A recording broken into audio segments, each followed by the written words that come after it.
Protesters who rioted at Sydney's Villawood Detention Centre overnight are now appealing for help. There's extensive damage to several buildings, including the centre's main kitchen and laundry. Some have been gutted. The riot squad was sent in when the protest became violent and security staff were attacked. Reporter Keith Breen is at Villawood. Keith, things are obviously quieter now, but it was a different scene last night. That's right. But what had been a peaceful rooftop protest during the day turned violent around 10 o'clock last night. That's when about 100 detainees on the ground confronted the private security guards here. We're told they confronted them with fire extinguishers, and they then built up a barricade of mattresses and furniture, and then the authorities say they set fire to that barricade. Now, the fire spread very quickly through demountables, 9 in total, which included a medical centre, a computer room, and various, the kitchen, the canteen, various other buildings here were completely destroyed. Now, the guards withdrew because they're not equipped to deal with a situation like this, and the riot squad were brought in. They had to bring the situation down to a calmer level before the fire services could access the building. This is how the immigration spokesman described what happened when they arrived. It took some time for the firefighters to be able to gain entry. It wasn't until New South Wales Police Public Order and Riot Squad were here promptly, escorted the firefighters back into the centre. They had roof tiles and other pieces of furniture being hurled at them by some of the detainees. Right now, some of the detainees are still on the roof and the riot squad has been called in again. What's happening at the moment? That's right. There's about 6 detainees still on the roof. We're told Kurdish, Iranian and Iraqi. They're still on the roof, but the authorities appear to be taking a very non-confrontational approach with them at this stage. The riot squad are still on site.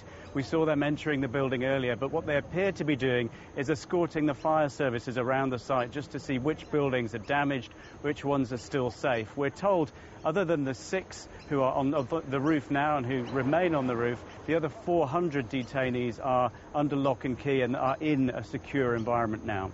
There are suggestions that criminal charges could be laid.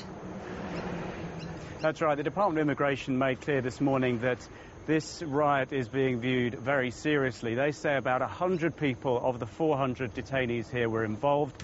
It is a criminal investigation, and if they find people responsible for the criminal acts they say were caused here, there will be ramifications. They've warned that anyone who's seeking asylum, who is then found guilty of throwing things at police, for example, or confronting the fire services, or obviously setting fire to the property here, any of that will seriously affect, obviously, their application for asylum, because there's a good character qualification in that application. It's very dramatic. What are the detainees trying to achieve? Well, it's been an interesting morning. We've not heard much from the authorities in terms of those 6 who are on the roof, but a short while ago they managed to get through to some of the people on the roof, and so we were able to hear a little bit about what they're experiencing at the moment and why they're there, and this is what they had to say through a translator. We just wanted to attract attention. We did not hurt anybody. We did not attack the security. We did not attack the firefighters.